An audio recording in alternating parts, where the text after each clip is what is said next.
introduce the panelists, and each will speak for about 5 minutes, although this is news to some of them, so I may poke them along. And I'll introduce each one in detail before they speak, because I know that if I do 6, you won't remember who they are by the time they start to speak. And then after they speak, we'll have some cross-dialogue among the panelists, and then we'll open it up to the floor. We have an unbelievably stellar lineup today. We have 2 professional dancers, 2 musicians, and 2 artists who are in the healing profession. The 2 dancers are Peggy Baker in the center here. Maybe you should stand up. I can see them craning their necks. This is Peggy Baker. I'll introduce her in detail. And then Joanna Ivy. And then on this side I have Jane Bennett and Stephen Sitarsky. And then we have the medical people who are also artists. Laura Lawson and Dr. John McMillan. And I'm going to just take a few minutes to introduce myself and help you understand why I'm the moderator today. It's because I'm Dr. Chong's cousin. Nepotism! Okay, I'm getting feedback. Okay, I'll stand farther away. I actually am more than his cousin. I'm a columnist, I'm an author, and a professor. And I have some connection to the topic today. Can I turn this off? I think we're getting feedback. Okay. I'll just walk further in the back. I'm a 3rd-generation Canadian who grew up in Montreal. I went off to China when I was 19 because I was a Maoist in the middle of my summer vacation from McGill University. And I became the first Canadian to study there during the Cultural Revolution. I later became a journalist and worked at 4 newspapers here and in the U.S. And in 1988, I became the Globe and Mail's first woman in the Beijing Bureau, and so far the only woman, and also the first who spoke Chinese. So, as a Chinese Canadian growing up here, of course I had to play the piano. I was terrible at it, and because I was a Chinese Canadian, my mother used to chase me around the house and hit me with chopsticks. But in high school, I began to play the flute like many Canadian kids. We joined the band, we took music, and I liked that. And today, as an adult, I now play in 4 bands, 2 in Fredericton, where I teach journalism at St. Thomas University, and then in the off-season, I come back here, and I'm in 2 community bands. And I write about the importance of music and healing in my book, Out of the Blue.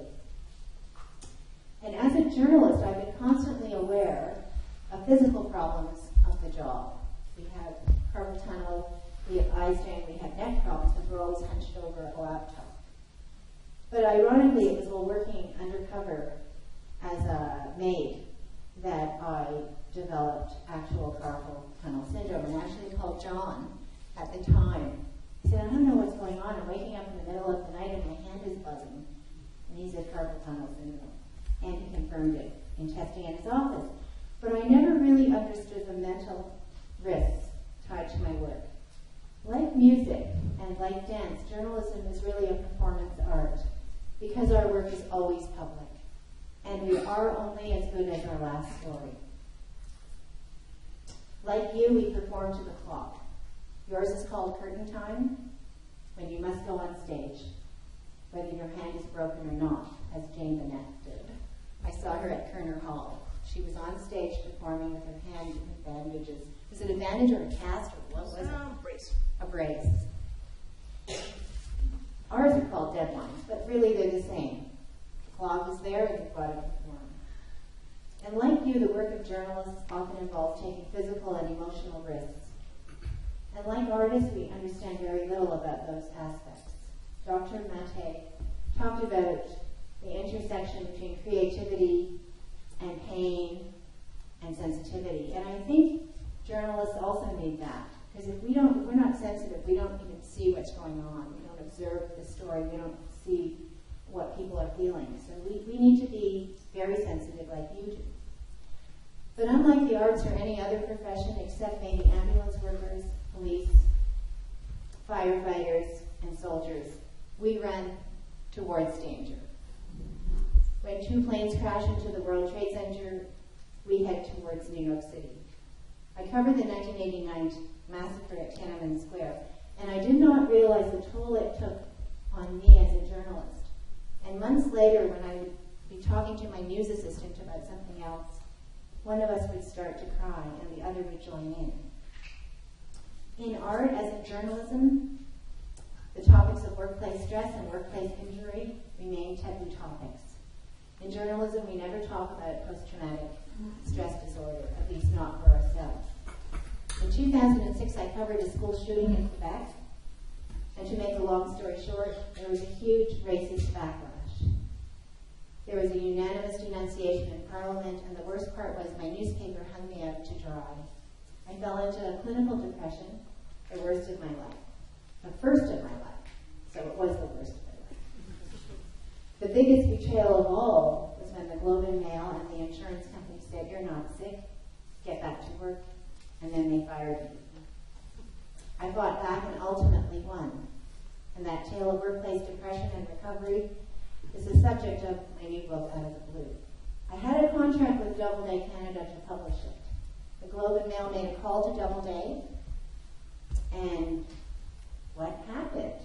My contract with Doubleday blew up. So I ended up self-publishing. And I'm telling you that because the book's for sale today in the back. I'm not part of the bookseller. Oh, you are? You're selling it? Oh. I'm sorry, I didn't know. Because they come here and they sit all day and they need to sell books too. I didn't know. So my husband's, what's your price? No, I'm kidding. My husband's there in the back selling it. So I'm so happy today to be moderating the panel. We'll have a price for it. I authorize you to cut the price if necessary now. Those ones are selling. I'm so happy to be here today to moderate a panel called When the Body Says No, because I think it's really important for all of you to understand this. And I'm going to ask our 6 panelists to speak for 5 minutes each, and if they need me to interview them to get them talking, I'm fine with that. Please don't be offended if I cut you off, because I have to watch the time. And I was listening to Dr. Mate, and I think I have absolutely no danger of getting ALS, because I am not nice. So I'd like to start by inviting Penny Baker to speak first. She's one of our most outstanding and influential contemporary dancers. She is the artist in residence at Canada's National Ballet School. She was the founding member and artistic director of Dance Makers in Toronto. She's toured internationally with the New York company, Laura Lubavitch. And since 1990, she has created and commissioned dances through her Toronto-based company, Peggy Baker Dance Projects. In